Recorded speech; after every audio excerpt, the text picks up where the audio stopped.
Bismillah. Okay, Bismillah ar-Rahman ar-Rahim, alhamdulillah, wa salatu wa salam ala Rasulillah. First of all, everyone, welcome, inshallah. For those who have come for the first time, welcome. For those who are returning, welcome to you as well. As we mentioned before, if we can move in as much as possible, because this little area, as people come in, they're going to have to try to get in there. So if the earlier people can fill it in, then that obviously will help for later. Barakallahu feekum. And Imam Zaid, everyone I think knows who he is, that's why you're here. When the event was announced on Tuesday and we're Thursday night, so you already know who he is, that's why you're here, alhamdulillah. And topic is welcoming Ramadan. Later on at the end, maybe we'll mention a little bit about the majlis and what we're doing in Ramadan and so on, but right now we can just get into the topic. The only thing to mention is that if your kids have come with you, alhamdulillah, we always welcome children, but it would be very, very helpful if there was some guardian or adult with them, because otherwise, they start to get excited. And there's audio and video in all of the rooms, so wherever you are, inshallah, with them, you'll still be able to benefit. Barakallahu feekum. So without further ado, Imam Zaid. Bismillahir Rahmanir Rahim. Alhamdulillahi Rabbil Alameen. والصلاة والسلام على سيد المرسلين سيدنا وحبيبنا وقرة أعيننا محمد وآله وصحبه وسلم تسليما كثيرا. السلام عليكم ورحمة الله وبركاته. الحمد لله والصلاة والسلام على رسول الله صلى الله عليه وآله وصحبه وسلم. This is a little Ramadan prep, but not the fiqh and the fatawa. We've been doing this class at the Lighthouse Mosque in Oakland over the course of the last 4 weeks. Next week is the fiqh and the fatawa, relating nosebleed, IVs, etc. Does that break your fast? Those kind of things in terms of fatawa. So you could join the live stream at the Lighthouse Mosque website next Wednesday at 8:15 p.m. But today, and what we've been doing there, I'll try to condense 4 weeks of material into an hour or so, is just preparing us spiritually and emotionally for Ramadan by realizing the magnitude of this month and the great opportunity that Allah gives us in terms of preparing for our meeting with Allah, preparing for what lies beyond this world, and how Ramadan is such a great opportunity to benefit our souls. So what we're reading from tonight is a text by Ibn Rajab al-Hanbali, al-Baghdadi thumma al-Dimashqi, rahimahullah wa nafa'ana Allah bihi wa bikum ajma'in. It's called Lata'af al-Ma'arif fima li mawasim al-'am min al-wada'if. So the subtleties of knowledge concerning what each season of the year contains of religious duties and obligations. So it's a wonderful book that looks at each season of the month and most of the months. So Rajab, Sha'ban, Ramadan, Shawwal, Dhul-Hajj, Dhul-Qa'dah, Dhul-Hijjah, Muharram, etc. And then Fasl al-Rabi'a, Fasl al-Shita, and Fadilat al-Dimashq, Fadilat al-Dhikr. So, and it contains fiqh and adab, poetry, tasawwuf, different sciences woven into one really wonderful compilation. So he says, rahimahullah, وَضَعِفُ شَهْرِ رَمَضَانِ الْمُعَظَّمِ, the duties associated with the great month of Ramadan. وَفِيهِ مَجَالِسِ, so each section he calls a majlis, ironically. So it says there are many different sections, فِيهِ مَجَالِسِ, literally sittings, because a lot of times these books were lessons that a scribe was inscribing. المجلس الأول في فضل الصيام, so the first section dealing with the virtue of fasting. So there's a hadith he relates, and then the next 40 pages or so are just a commentary on this one hadith. فقال ثبت في الصحيحين عن أبي هريرة رضي الله عنه عن النبي صلى الله عليه وسلم قال كل عمل ابن آدم له الحسنات بعشر أمثالها إلى 700 ضعف وقال الله عز وجل إلا الصيام فإنه لي وأنا أجزي به إنه ترك شهواته وطعامه وشرابه من أجلي للصائم فرحتان فرحة عند فطره وفرحة عند لقاء ربه ولا خلوف فهم الصائم أطيب عند الله من ريح المسك رواه البخاري ومسلم. So he says every action that the human being undertakes, the reward is for him or for her. كل عمل ابن آدم له. And good deeds are multiplied 10 times over, up to 700 times over. And other versions relate إلى أضعاف كثيرة, many times over and beyond that. But this version, الحسنات بعشر أمثالها إلى 700 ضعف.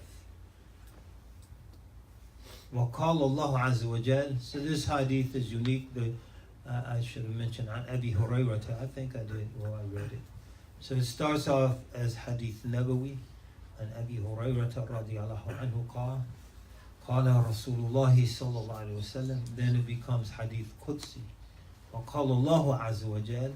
And then Allah says, be He mighty and majestic, except fasting, that is mine, I will reward the servant for that. Verily, he has left his food, his carnal appetites, his food, his drink, for my sake. And the fasting person will have two delights: the delight when he or she breaks their fast, and delight when they meet their Lord. And the foul odor that sometimes emerges from the mouth of the fasting person is sweeter with Allah than the fragrance of musk.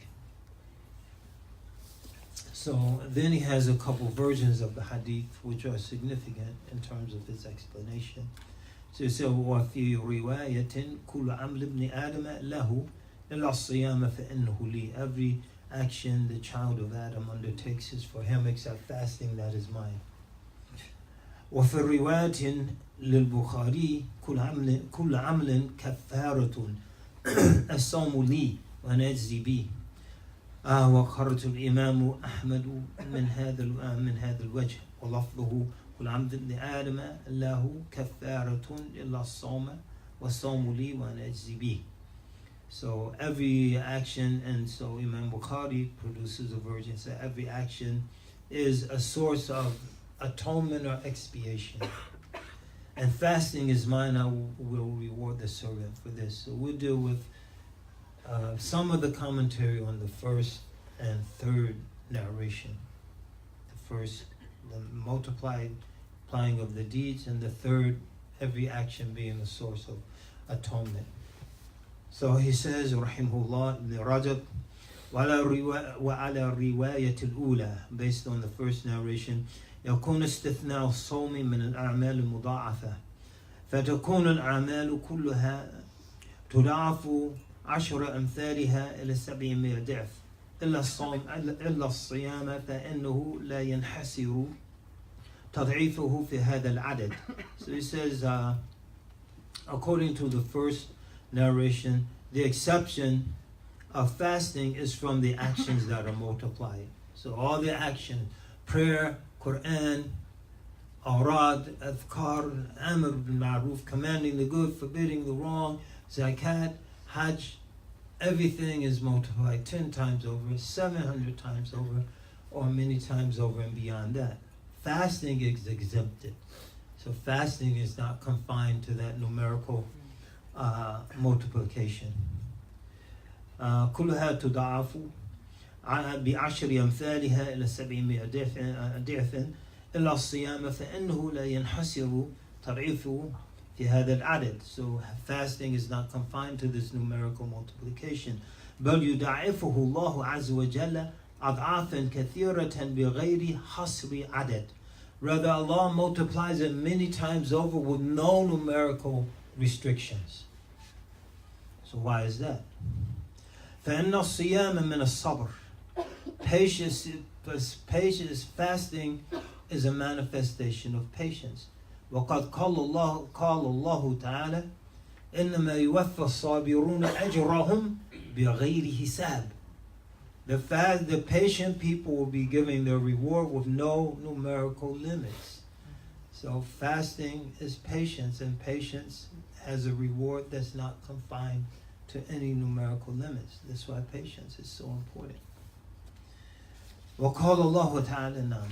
So ولهذا ورد عن النبي صلى الله عليه وسلم سمى شهر رمضان شهر الصبر. And it's been related that the Prophet, may the peace and blessings of Allah be upon him, has called the month of Ramadan the month of patience. وفي حديث آخر عنه صلى الله عليه وسلم قال الصوم نصف الصبر. He said, صلى الله عليه وسلم, that fasting is half of all patience. خرجه الترمذي. والصبر ثلاثة أنواع. And patience is of three types. صبر على طاعة الله, patience in dealing with the difficulty that comes through obeying Allah. وصبر على محارم الله, عن محارم الله, and patience in dealing with the difficulty that might be involved in refraining from those things Allah has forbidden. So you refrain from selling liquor in your convenience store. So you make less money. Because you make less money, you deal with hardships of not living in the neighborhood you want to live in, not sending your kids to the college you want to send them to, etc. وَصَبْرًا عَلَى أَقْدَارِ اللَّهِ الْمُؤْلِمَةِ. And patience in dealing with the painful aspects of Allah's decree, calamities and disasters, deaths, earthquakes. I shouldn't say earthquakes in this part of the world. Death, hurricanes, no hurricanes in California, etc. وتجتمع الثلاثة كلها في الصوم. And all three types, manifestations of patience, are found in fasting. فإن فيه صبرا على طاعة الله. And it is patience in dealing with the difficulty that comes through obeying Allah. وصبرا عما حرم الله على الصائم من الشهوات. And patience in dealing with the difficulty that comes through avoiding those things that Allah has forbidden for the fasting person during the daytime of the fast from their carnal appetites. وصبرا على ما يحصل للصائم فيه من ألم الجوع والعطش وضعف النفس والبدن. And patience in dealing with what might occur to the fasting person from the pain of hunger and thirst and the weakness of one's lagging energy and the weakness of the body. فهذا الألم الناشئ. So we'll leave it at that. So the point is, the reward for fasting has no numerical limits. It's not confined. الحسنات بعشر أمثالها إلى 700 ضعف. وقال الله عز وجل إلا الصيام فإنه لي وأنا أجزي به. So the deeds are all multiplied, and Allah says, except fasting. إنما يوفى الصابرون أجرهم بغير حساب. The patient ones are giving their reward with no numerical limits. So patiently endure through the fast. And then he says, وَعَلَمْ أَنَّ مُضَاعَفَةَ الْأَجْرِ لِلْأَعْمَالِ تَكُونُ بِأَسْبَابٍ. You should know that the multiplication of the reward for our devotional actions is because of various reasons. منها شرف المكان المعمول فيه ذلك العمل. The virtue and nobility of the place that action takes place in, كالحرم, such as the sacred precincts. ولذلك تضاعف الصلاة في مسجدي مكة والمدينة. And based on this, the prayers in the masjid of Mecca and Medina are multiplied. كما ثبت ذلك في الحديث الصحيح عن النبي صلى الله عليه وسلم صلاة في مسجد هذا خير من 1000 صلاة فيما سواه من المساجد إلا المسجد الحرام. So this multiplication of the reward, for example, of the prayer in the masjid of Medina and Mecca, the masjids of Medina and Mecca is confirmed in a rigorously authenticated hadith that the Prophet, may the peace and blessing of Allah be upon him, said, prayer in this masjid of mine is better than 1,000 prayers in any other masjid except the sacred masjid in Mecca, where it's multiplied 100,000 times. في رواية فإنه أفضل. In another version, it's this version, خير is better. Another version, أفضل, more virtuous. وكذلك روي أن الصيام يضاعف بالحرم. It's also related that fasting, its reward is multiplied in the haram. So people try to make umrah during Ramadan to get the reward of the prayer and the fasting.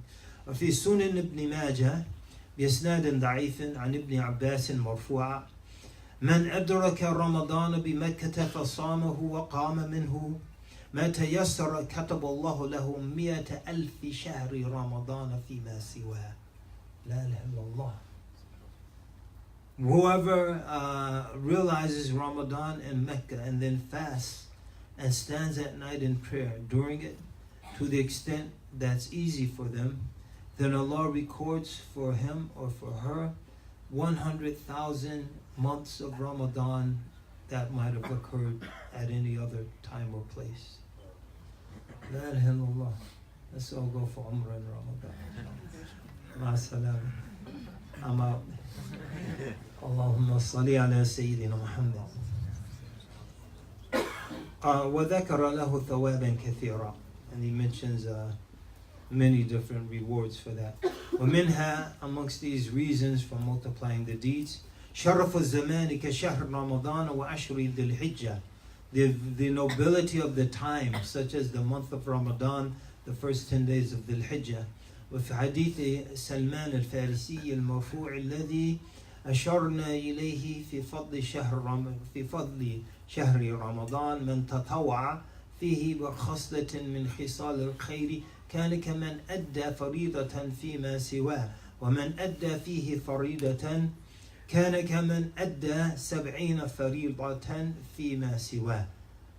So there's a hadith of Salman al-Farisi in the virtue of Ramadan, which he indicated earlier. Whoever undertakes a voluntary prayer during it, Ramadan, or a voluntary act of good during Ramadan, is like conveying an obligatory act at any other time. And whoever conveys an obligatory act in it, it's like conveying 70 obligatory actions at any other time.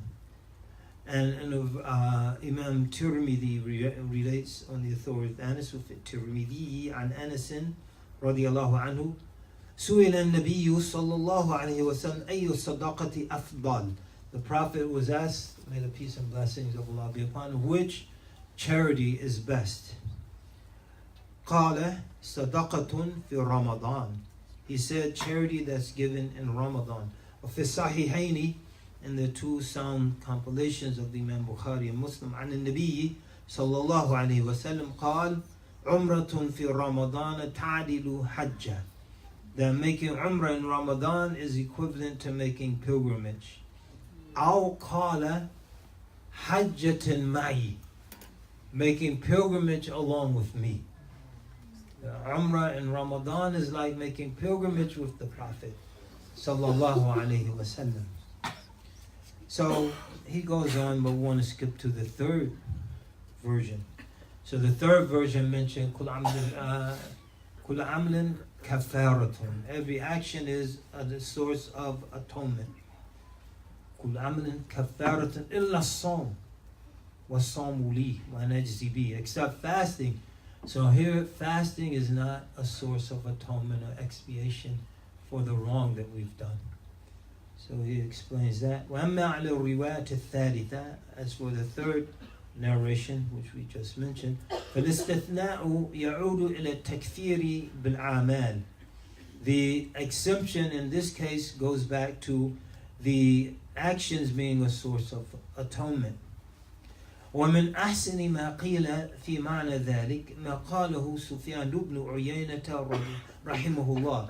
And from the best things that was said about this is what's been said by Sufyan bin Uyayna. May Allah have mercy on him. Allah قال هذا من أجود الأحاديث وأحكمها. So this is one of the most excellent hadith, and the one whose ruling is most wonderful, let's say.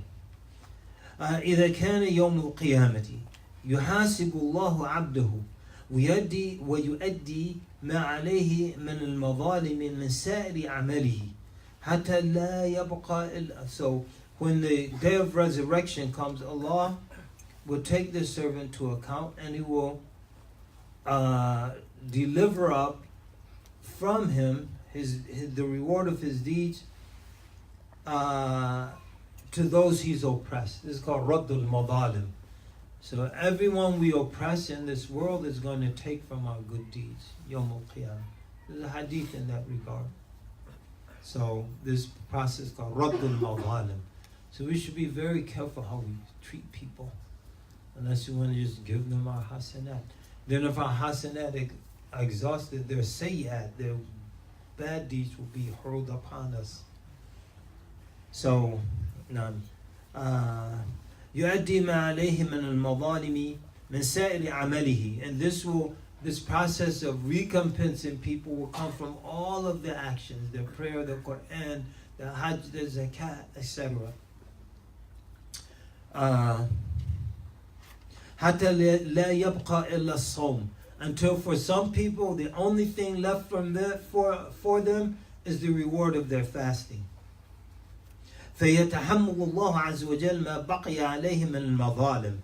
And then Allah will take responsibility for fulfilling what might be left in terms of what they owe those people they've oppressed. ويدخله بالصوم الجنة. And then enter that person into paradise based on the reward of their fasting alone. Because the fasting wasn't ours. إِلَّا الصِّيَامَ فَإِنَّهُ لِي. The fasting is Allah's. It's not ours. And because it's not ours, no one could take that reward. And for some people, after everything is exhausted, they'll be entered into Jannah based on the reward of their fasting alone. So that's the value of Ramadan, brothers and sisters. Allah give us tawfiq, taysir, wal qabul. La ilaha illallah. Allahumma salli ala Sayyidina Muhammad. So we go to another subject. أما قوله فإنه لي. As for the specific saying, verily it is mine. فإن الله خص الصيام بإضافته إلى نفسه دون سائر الأعمال. Allah specifically designated fasting and attributed that to Himself with the exception of all other devotional acts. وَقَدْ كَثُرَ الْقَوْلُ فِي مَعْنَى ذَلِكَ مِنَ الْفُقَهَاءِ وَالصُّوفِيَّةِ وَغَيْرِهِمْ. And there are many different opinions as to what that means, circulating amongst the jurists and the Sufis and others. وَذَكَرُوا فِيهِ وُجُوهًا كَثِيرًا. And they mentioned many different aspects in terms of what this means. وَمِنْ أَحْسِنِ مَا ذُكِرَ فِيهِ وَجْهَانِ. And from the nicest of what's been mentioned concerning it are two things. أحدهما, the first, أن الصيام هو مجرد ترك حظوظ النفس وشهواتها الأصلية التي جبلت على الميل إليها لله عز وجل. That fasting is the strict leaving of the portion that the nafs demands, and its original or its primal lust and appetite, which it's been naturally disposed to incline towards, for leaving them only for the sake of Allah, be He mighty and majestic. وَلَا يُوجَدُ ذَلِكَ فِي عِبَادَةٍ أُخْرَى غَيْرَ الصِّيَامِ. And this isn't found in any other devotional action except fasting. لأن الإحرام فإنما يترك فيه الجماع ودواعيه من الطيب دون سائر الشهوات. So for example, when one enters into the state of ihram for sanctity, pilgrimage sanctity, then they leave off sexual relations and those things that encourage it, such as perfume, etc. But they don't leave off the other carnal appetites. You eat and you drink. من الأكل والشرب, so eating and drinking. وكذلك الاعتكاف مع أنه تابع للصيام. Similarly, i'tikaf, but that's subordinate to fasting. So وذهبت طائفة من العلماء إلى إباحة. Well, this is a tangential issue. Let's skip over that.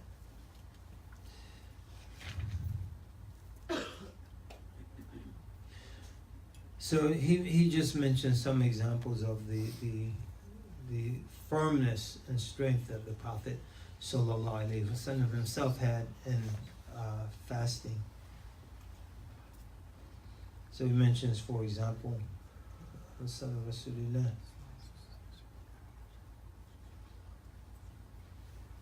Well, let me go back and read what it said when we. ذهبت طائفة من العلماء أن إباحة شرب الماء في الصلاة التطوع وكان ابن زبير يفعله في الصلاة وهو رواية عن الإمام أحمد. So some of the ulama even say, in terms of leaving off your appetites during acts of worship, that it's permissible to drink water during one's voluntary prayer. This is something Ibn Zubayr used to do in his prayer. And there's a narration from Imam Ahmed in that regard. وَهَذَا بِخِلَافِ الصِّيَامِ. This is different from fasting. So even leaving drink in prayer is only for a few minutes. As opposed to fasting, فَإِنَّهُ يَسْتَوْعِبُ النَّهَارَ كُلَّهُ. Fasting consumes the entire day. فَيَجِدُ الصَّائِمُ فَقْدَ هَذِهِ الشَّهَوَاتِ. So the fasting person misses this thing that they might be longing for. Whereas salah, prayer, you're not missing water. You're not thinking, I can't wait till this prayer is over so I can drink something. Because you know it's going to be over in a few minutes. Whereas fasting, from 4:30 in the morning until 8:30 at night, and it's been a hot day, you've been running around, you missed that water. And you miss the water more than most other things. You don't want a Coca-Cola to break your fast with. You want a nice cold glass of water. Anam. اللهم صل على رسول الله. فيجد الصائم فقد هذه الشهوات وتتوق نفسه إليها, and his soul longs for it. خصوصا في النهار الصيف, especially in the summer days. لشدة حره وطوله, because of the intensity of its heat and length. ولهذا روي أن من خصال الإيمان الصوم في الصيف. And for this reason it's related that one of the characteristics of true faith is fasting in the summertime.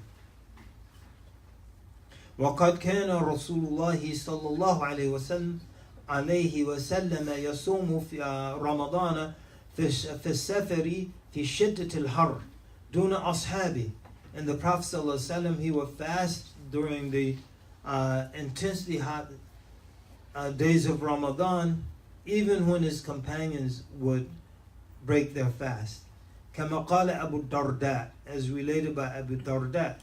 كنا, he says, كنا مع النبي صلى الله عليه وسلم في رمضان في سفر وأحدنا يضع يده على رأسه من شدة الحر وما فينا صائم إلا رسول الله صلى الله عليه وسلم وعبد الله ibn رواحة.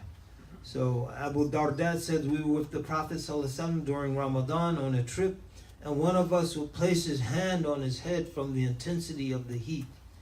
And no one amongst us was fasting except the Messenger of Allah and Abdullah bin Rawaha. وفي الموطأ, in the Muwatta of Imam Malik, أنه صلى الله عليه وسلم كان بالأرج. Arj is a place between Mecca and Medina. كان بالأرج يصب الماء على رأسه وهو صائم من العطش. That the Prophet ﷺ was in Arj and he was pouring water over his head while he was fasting from the intensity of the thirst he was experiencing. أو من الحر, or because of the intensity of the heat. فإذا اشتد توقان النفس إلى ما تشتهيه مع قدرتها عليها ثم تركته لله عز وجل في موضع لا يطلع عليه إلا الله كان ذلك دليلا على صحة الإيمان. So when a person, this is not part of the hadith, when a person is in intense, their soul is intensely longing for something it has a carnal desire for, despite his ability to assuage that appetite. So when you're fasting, no one knows, like if you slipped into an empty room, you looked around as if Allah and the angels don't know what you're doing.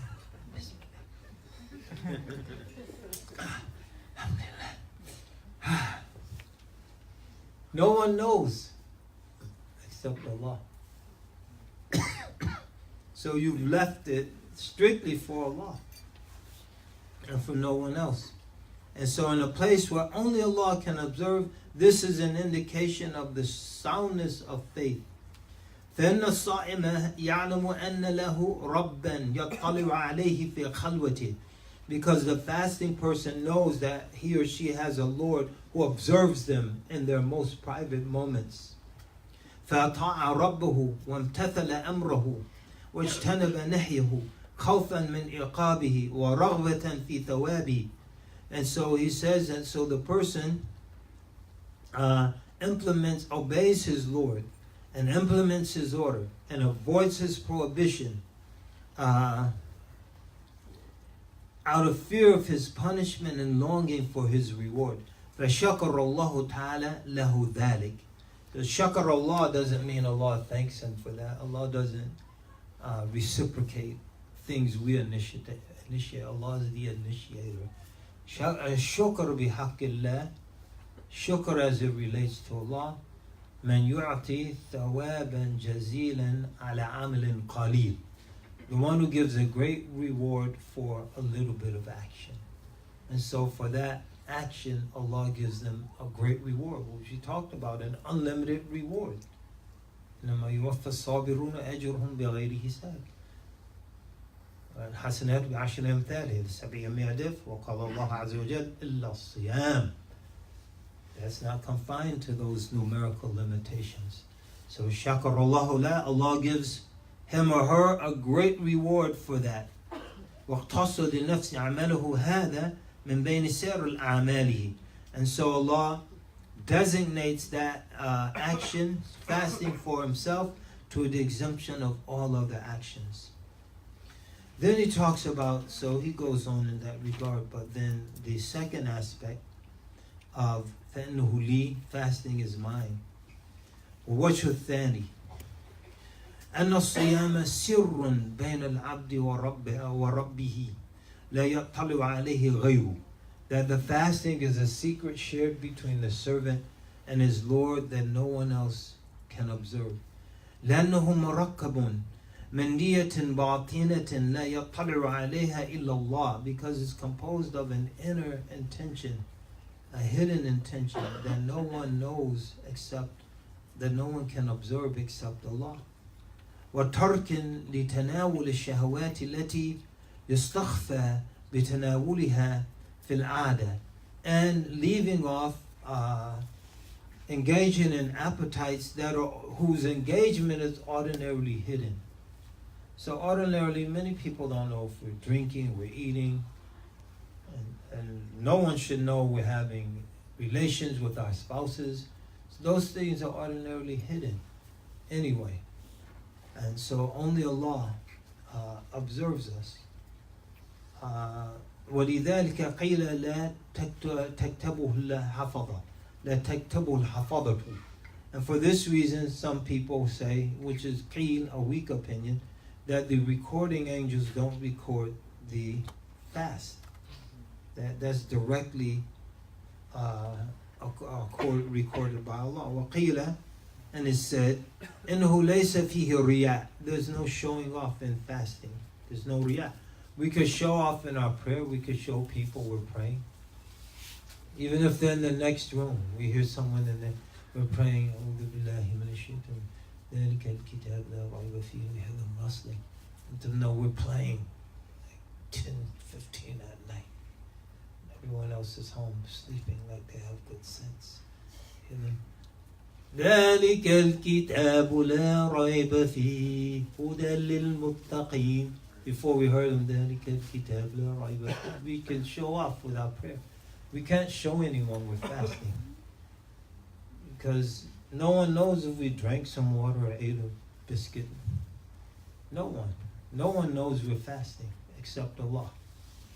فلذلك قيل لا رياء ليس فيه رياء. There's no showing off in it. كذا قاله الإمام أحمد وغيره. This is something that Imam Ahmad and others said. وفي حديث مرفوع مرسل. It's a hadith that's related in one version back to the Prophet and one version related directly from the companion. So mursal. وهذا mursal hadith is a hadith that is related from a tabi'i without mentioning the Sahaba. And there are different opinions and acceptability of marasil. But most hadith from the Prophet are called marasil as-Sahaba, where a Sahaba heard it from another Sahaba, because kulluhum udul, they're all upright narrators, so that Sahaba doesn't have to mention the one they heard it from. And so a lot of people, they'll say, oh, how could Abu Hurairah relate all those thousands of hadith and he was only with the Prophet for 5 years, sallallahu alaihi wasallam, radiyallahu anhu, and something fishy is going on. Most of what Abu Hurairah relates marasil as-Sahaba, what he heard from other companions that he gathered over the years, including after the passing of the Prophet sallallahu alaihi wasallam. Anyway, وفي حديث مرفوع مرسل وهذا الوجه اختيار أبي عبيد وغيره. This is something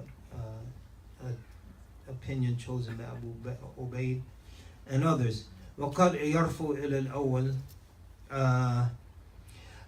فإن من ترك ما تدعوه نفسه إليه لله عز وجل حيث لا يطلع عليه غير من أمره ونهاه دل على صحة إيمانه.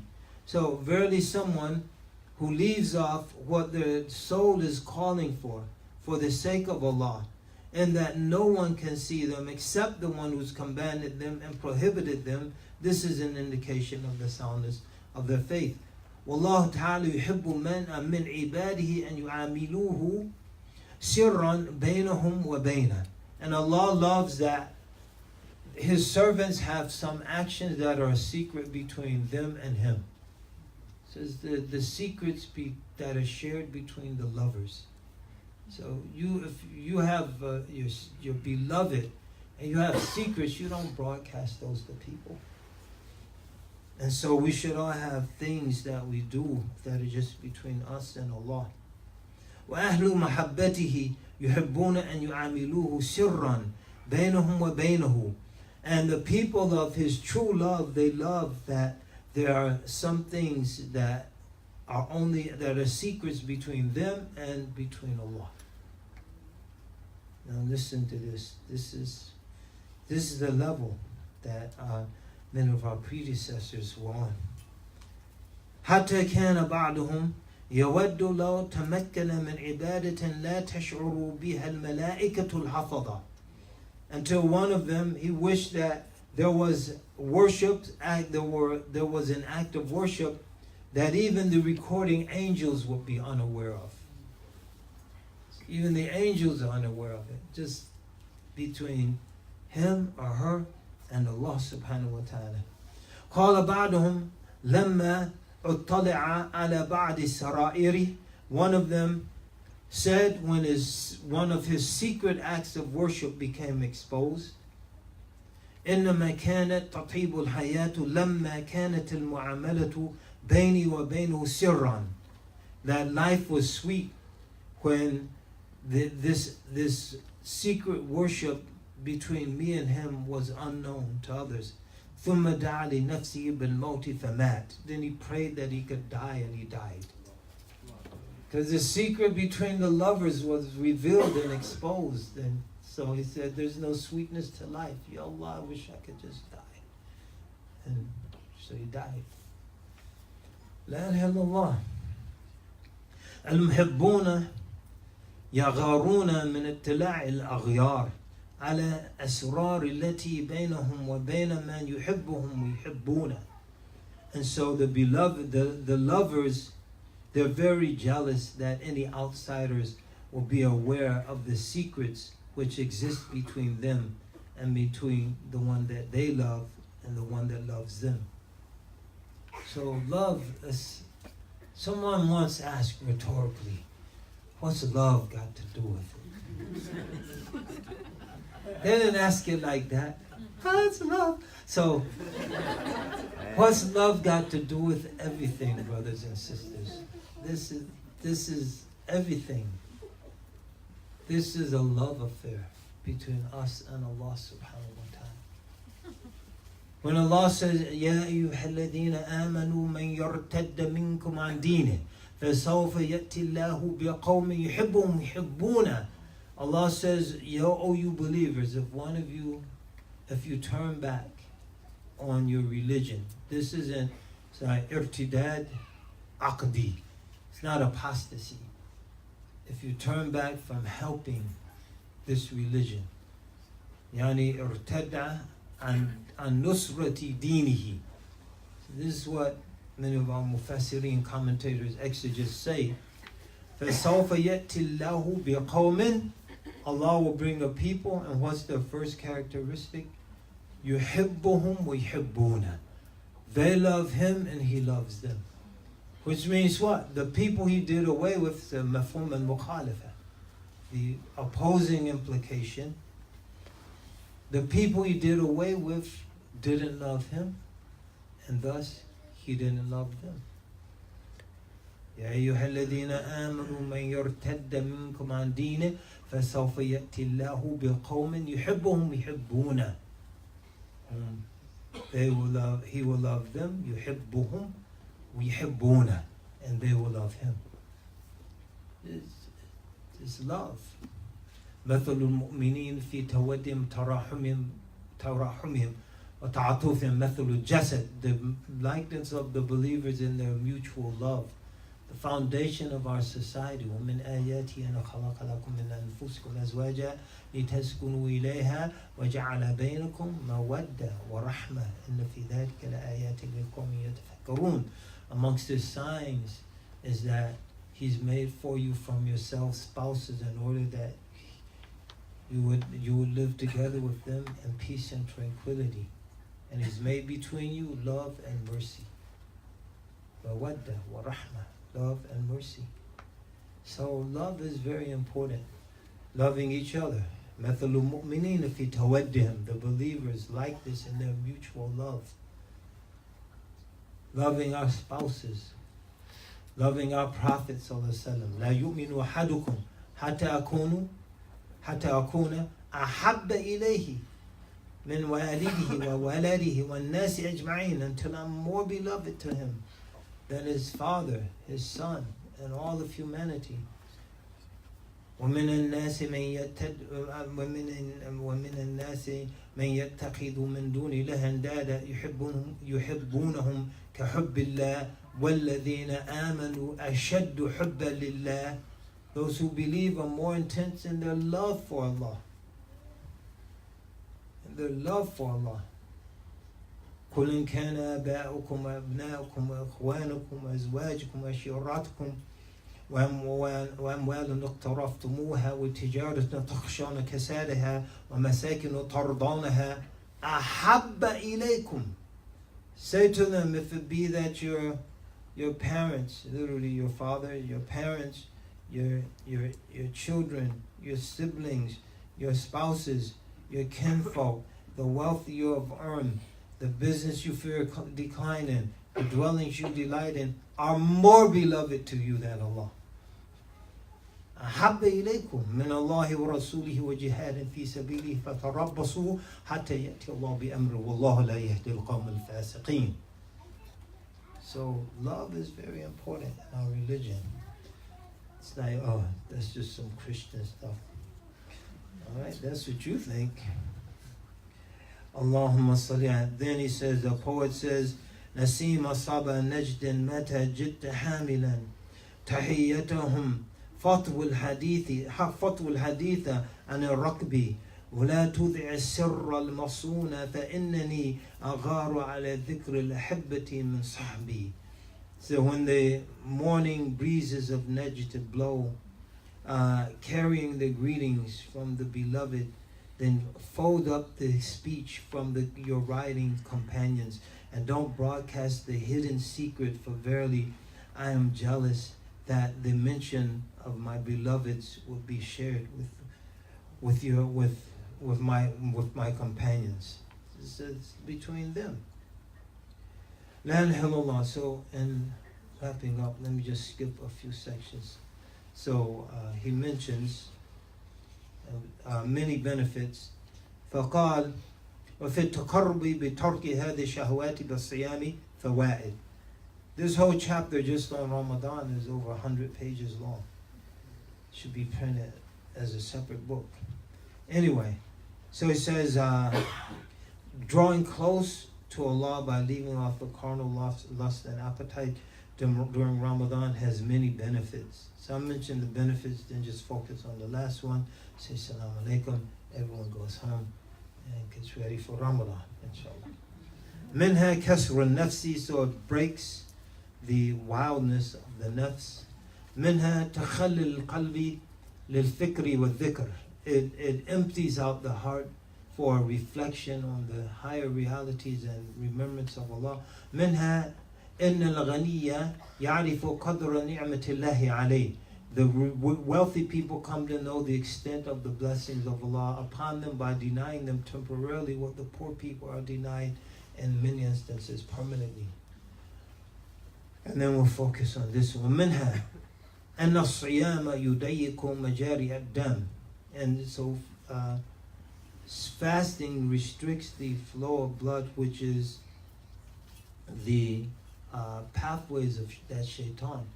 التي هي مجاري الشيطاني من ابن آدم, that shaitan flows through the child of Adam. Actually, so we'll skip that one also in the interest of time.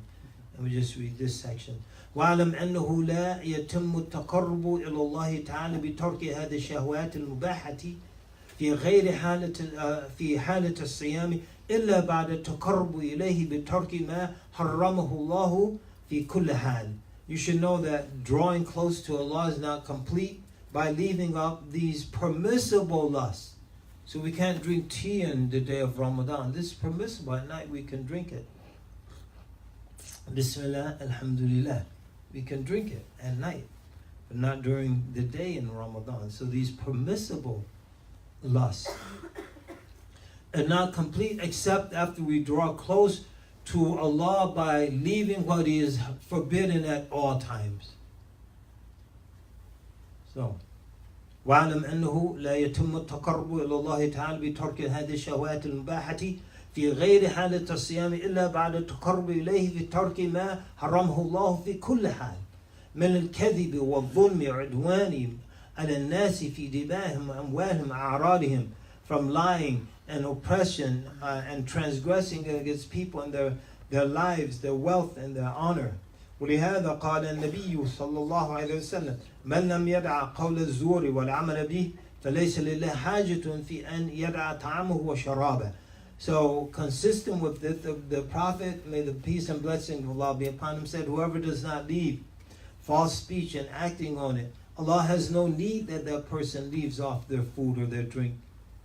خرجه البخاري. وفي حديث آخر ليس الصيام من الطعام والشراب إنما الصيام من اللغو والرفث. So fasting isn't from food and drink, rather fasting is from idle, vain, and frivolous things. قال الحافظ أبو موسى المديني هو على شرط مسلم. So this hadith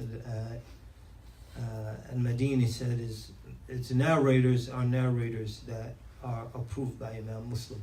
قال بعض السلف, one of the early Muslims said, أهون الصيام ترك الشراب والطعام. The easiest of all fasts is leaving off food and drink. That's the easy fast. وقال جابر bin Abdullah said, إذا صمت فليصم سمعك وبصرك ولسانك عن الكذب والمحارم ودع أذى الجار وليكن عليك وقار وسكينة يوم صومكم ولا تجعل يوم صومكم ويوم فطركم سواء. So Jabir, he said that when you fast, then let your hearing fast and let your vision fast. So don't listen to the tripe you might listen to. Might. I'm not accusing anyone of listening to tripe that you might listen to outside of Ramadan. Turn it off. And let your eyes fast. Turn off the television. It's nonsense. Don't defile your eyes with that nonsense in Ramadan. Let your tongue fast from lying and speaking in forbidden ways. And leave off harming your neighbor. And and be in a state of reverence and calm on the day of your fast. And don't make the day of your fast like the day when you're not fasting. Don't make the two equal. Your comportment should be different.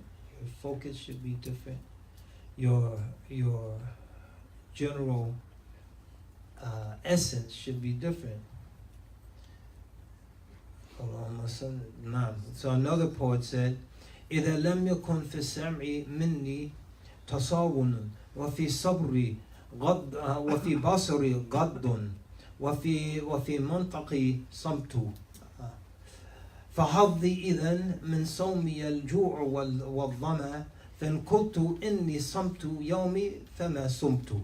She says, if your hearing is not protected, and if your vision is not lowered, and if your speech does not know silence, then my portion, if I fast, is just hunger and thirst. And if I said, verily I spent this day fasting, in reality I haven't fasted. وقال النبي صلى الله عليه وسلم رب صائم حظه من صيامه الجوع والعطش. That perhaps a fasting person's portion of their fast is nothing but hunger and thirst. وَرُبَّ قَائِمٍ حَفْظُهُ مِنْ قِيَامِهِ السَّهَرِ. And perhaps if a person standing in prayer at night, the portion that he gains is nothing but loss of sleep. وَسِيرُ هَذَا أن التقرب إلى الله تعالى بترك المباحات لا يكمل إلا بعد التقرب إليه بترك المحرمات. He said the secret in all this is that drawing close to Allah through voluntary acts is only complete after one is drawn close to Allah by leaving off those things that are, by drawing close to Allah by leaving permissible things ordinarily, is not complete until one draws close to Allah by leaving off forbidden things. فمن ارتكب المحرمات ثم تقرب بترك المباحات كان بمثابة من يترك الفرائض ويتقرب بالنوافل. So the one who leaves off, who engages in forbidden things and then tries to draw close to Allah through the permissible, by leaving permissible things, is like one who leaves off the obligatory acts and then tries to draw close to Allah through the voluntary acts. A person who misses Fajr every day in Ramadan but then prays Taraweeh.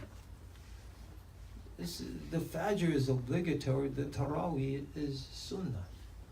So there's no drawing close through the Taraweeh if one leaves Fajr. He says this is like a person he leaves off or she leaves off the voluntary things, milk, water, juice, etc.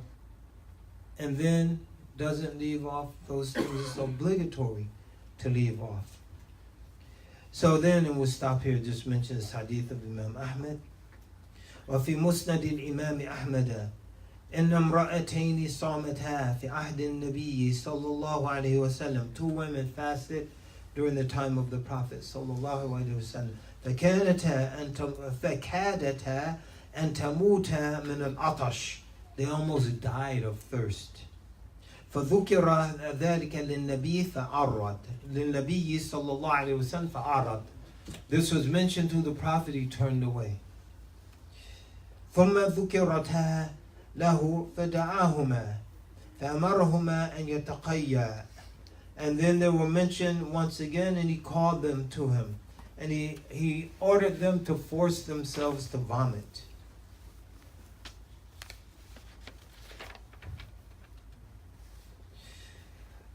فتقاءتا ملء قدح قيحا ودما وصدودا ولحما عبيطا. And then they vomited up a bucket full of blood and pus and fresh meat. فقال النبي صلى الله عليه وسلم إن هاتين صامتا عما أحل الله لهما وأفطرتا على ما حرم الله عليهما. He said these two fasted from what Allah made permissible for them, and then they broke their fast on what Allah forbade for them. جلست إحداهما إلى الأخرى فجعلتا يأكلان لحوم الناس. And they one of them sat with the other, and they proceeded to eat the flesh of the people, to backbite the people. So that was their fast. So I was with at that time a facet, so-called progressive Muslim, who bragged that he broke his fast with a glass of wine publicly, like a gathering bigger than this one. لا حول ولا قوة إلا بالله. May Allah bless us to avoid the things He's forbidden for us permanently forever, and draw closer to Him through leaving those things, and then to complete our journey by leaving those permissible things that He forbids it for us during the days of Ramadan. Anyway, there's so much in here. We're just at a few expressions. Allah give you all tawfiq, taysir, qabul. So like we said, the do's and don'ts and the whens and the whys of Ramadan, you can join us next Wednesday at 8:15 p.m. at the Lighthouse Mosque website for live stream on the various rulings of Ramadan. So may Allah give you tawfiq. Any questions before we depart? Oh, come. Yes, sir. When you said the Prophet ﷺ was with his companions when he departed Makkah, and he stopped in the Raja or Arch. And you said he poured water over himself at the time. Over his head. Did they have some manner in which they could keep water cool? Do they have like clay pots or Clay pots, wrapping it in wet cloths and keeping it in the shade. So even if they're walking in the sun, one side of the animal will be shaded, keep it on the shaded side. Between the shade and then the wind blowing in the shade on the wet cloths, on the water in the clay pots, keep it quite cool. No. Any other questions? Oh, yes. So Yes. Wa alaikum salam wa rahmatullahi wa barakatuh. you mentioned the 3 types of patience. Yeah. You can just mention the first one really quick. Sabru ala ta'a. Patience in dealing with the difficulty that comes through obeying Allah. So Ramadan, Allah says, get up for suhoor. So you're going to lose about an hour of sleep you could have had if you didn't get up. And that's going to precipitate some difficulty, because you're not going to have time after Fajr to go back to sleep.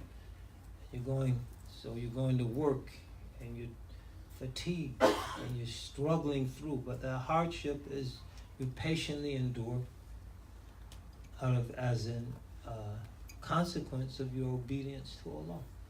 So sabru ala ta'a wa sabru anil maharim, and then patience in dealing with the difficulty in dealing with those things that Allah has forbidden. So alcohol is forbidden, so we don't sell it in our store, we don't make as much money. That precipitates some difficulty.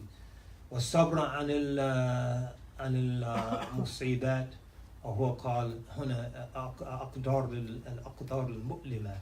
So dealing with calamities and disasters and things of that, and so being patient during those things. So those are the three manifestations. You know the questions.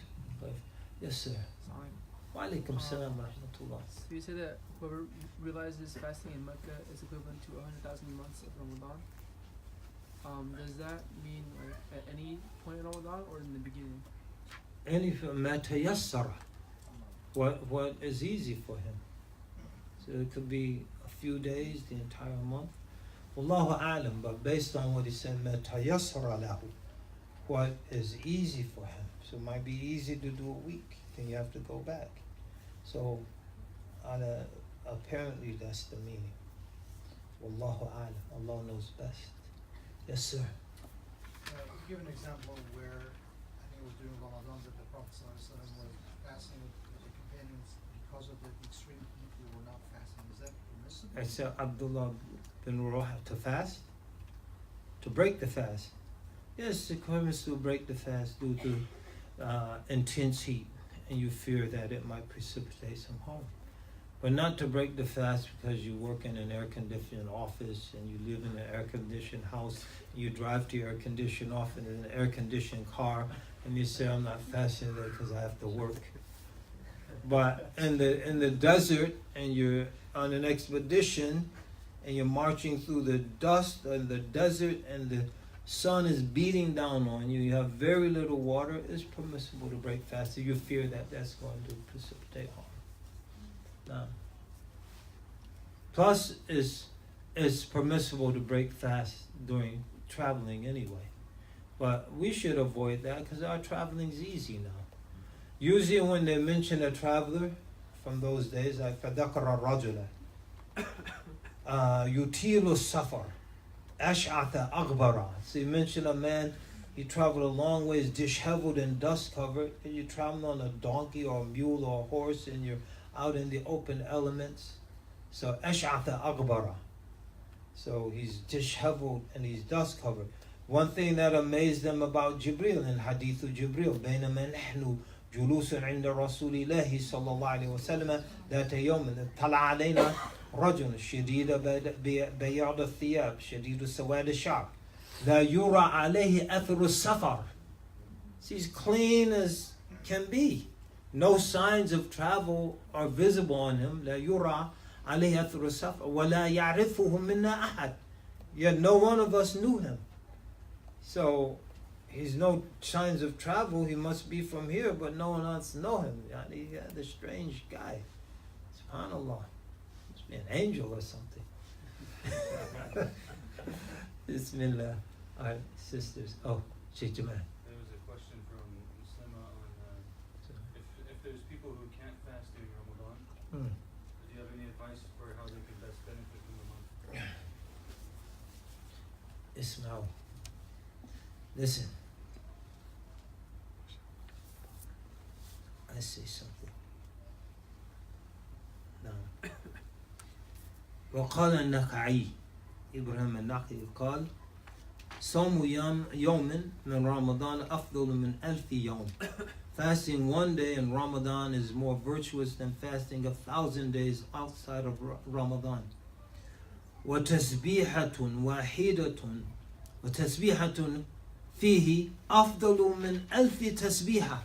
And saying Subhanallah one time in Ramadan is better than saying Subhanallah 1,000 times outside of Ramadan. وَرَكْعَةٌ فِيهِ أَفْضَلُ مِنْ 1000 رَكْعَةٍ. And one single unit of prayer is better than 1,000 units of prayer. And so, if a person can't pray, can't fast, and they can pray, pray. If you can't fast and you can't pray, for the same reason, say Subhanallah, Walhamdulillah, La ilaha illallah, as much as you can throughout the day, and you it's like saying it a gazillion times. So just udhkurullah dhikran kathira. And then in Ramadan, you get the blessing of sharaf al-zaman, as we read. So just fill your day with dhikr. Fill your day with dhikr. Fill your day with trying to provide food for the people to break their fast. من أفطر صائما من فطر صائما في رمضان على أمثال رسول الله. I forget the Arabic word. Anyway, one who provides food for a fasting person in Ramadan is forgiven. So in Ramadan, seek the multiplication of the deeds that might not involve fasting, but they're still devotional acts, such as dhikr. Seek the forgiveness of Allah, that for providing food for someone to break their fast is a source of forgiveness. Ask Allah, make a lot of istighfar. فعن أبي هريرة رضي الله عنه قال بل يغفر فيه إلا من أبى. Everyone in it, yani Ramadan, is forgiven except one who refuses. وَمَنْ يَأْبَى قَالُوا وَمَنْ يَأْبَى يَا أَبَا هُرَيْرَةَ. Who would ever refuse, O Abu Hurairah? مَنْ يَأْبَى أَنْ يَسْتَغْفِرَ اللَّهِ. One who refuses to ask Allah to be forgiven. To make istighfar, make tasbih, make awrad, make adhkar. If you can pray, then pray. And it's like 1,000 prayers. It's 1,000 subhanallahs for every one. So fill your day with the dhikr of Allah during this very special time. And you will harvest from that time. Bi-idhnillahi ta'ala. Okay, so that's Sheikh Jamal. Maybe we can take one more question. Well, we have to take two more because these two guys are chomping at the bits. Then that means the last sister. Then that's it for sure after that. Khalas, it's all over. Yes, sir. You explained this very beautifully with regards to how Ramadan inculcates a very esoteric meaning. Most of the ulama say that it's to inculcate taqwa. And how can you best describe the esoteric meaning of taqwa in the paradigm today, this expression of how we can utilize it and be more cognizant of it? Can I ask my question because it touches on that? Yeah, inshallah. How can we articulate, like how can we express to our peers what Islam means to us, like our Non-Muslim. co-workers, non-Muslims? Yeah, your peers.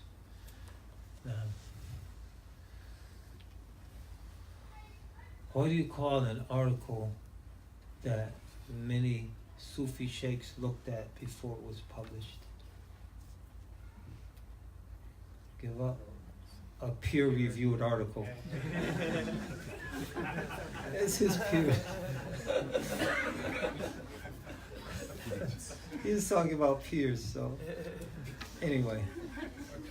The best way to express taqwa and the benefits of Ramadan is bilisan al-hal, bilisan al-hal, through the tongue of our state. So if you're fasting and you're reading your Quran and you're praying to Allah and beseeching Allah for forgiveness, then that's going to radiate through your entire being. And your people, your peers, they'll know that there's something very special happening with you. And if they ask you to articulate it, this is Ramadan, it's a very special time, and our deeds are multiplied, so it's a time for us to benefit our souls and preparation for our journey to the next life. So that's what I would say. In terms of the deeper meanings of taqwa and how that translates into practical benefit, when we're really conscious of Allah. So taqwa is a consciousness of Allah that leads to a ready implementation of Allah Ta'ala's orders and avoiding Allah Ta'ala's prohibitions. And so that consciousness is enhanced by the knowledge of Allah. And so how does that affect our actions? True knowledge. I'll give you an example. Some of you, many of you have been to the Muslim world, and you know how the souks and the shops, And sometimes it's a very narrow little storefront, and there's like 30 feet of shelves and stuff is way up there. Have the ladder, and that things are up there a long time to get dust. They have the ostrich feather duster, brush it off.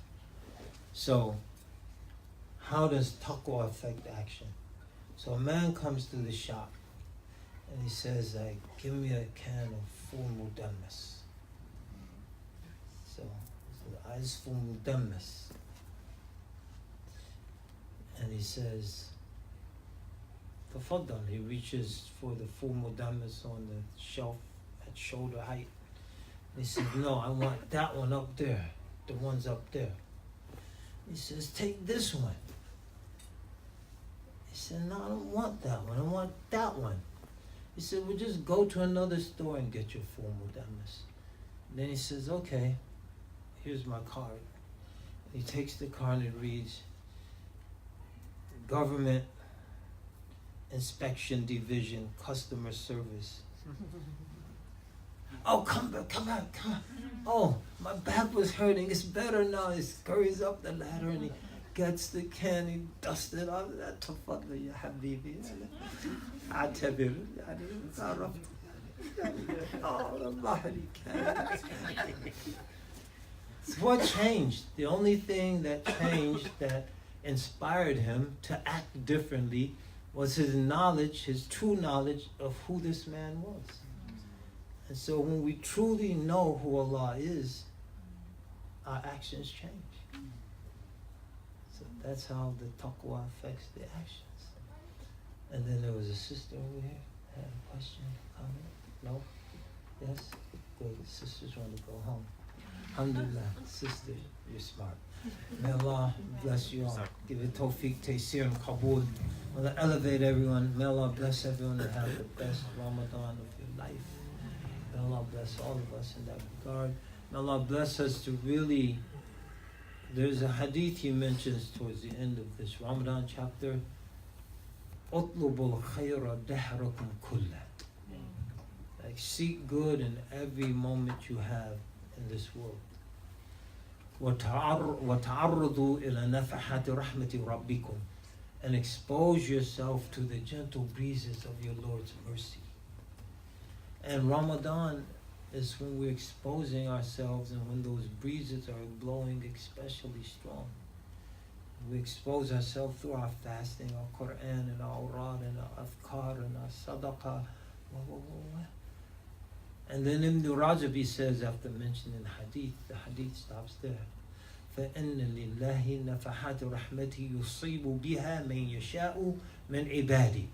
And Allah has gentle breezes of His mercy that He touches therewith whomsoever He pleases of His servants.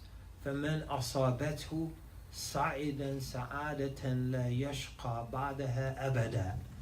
And one touched by one of those breezes experiences bliss that's so profound they're never saddened for the rest of eternity. And it starts in this world. It starts in this world. So we don't have to walk around doom and gloom. Right? When things are going good and people are really appreciating Muslims after New Zealand and this thing in Sri Lanka, and it's just hopeless. I don't know. من أصابته سعيدة سعادة لا يشقى بعدها أبدا.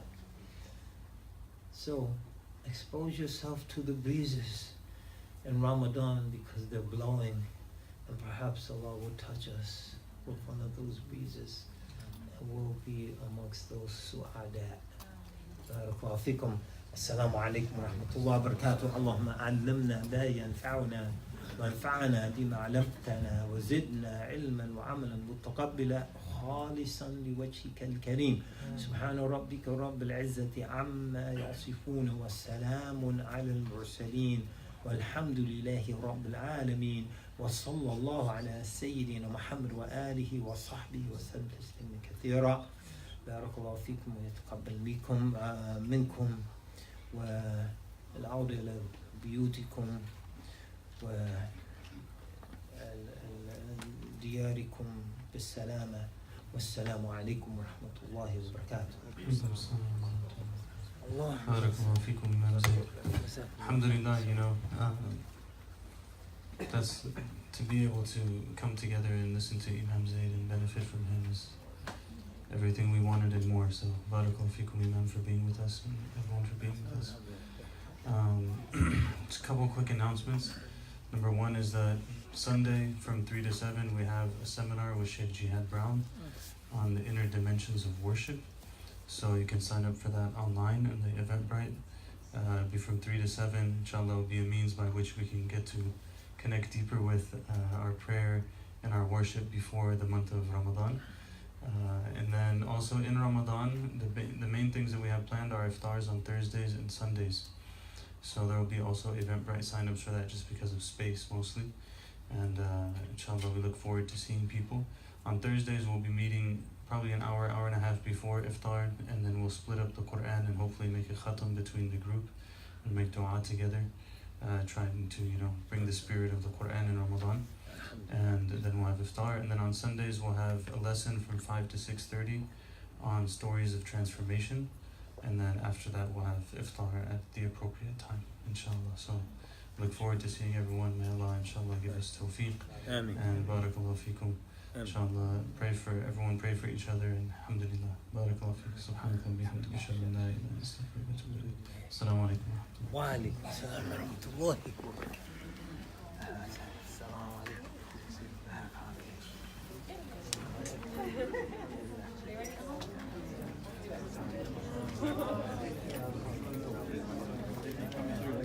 Someone's asking if the funeral now will be live streamed. Let me turn this off on the red.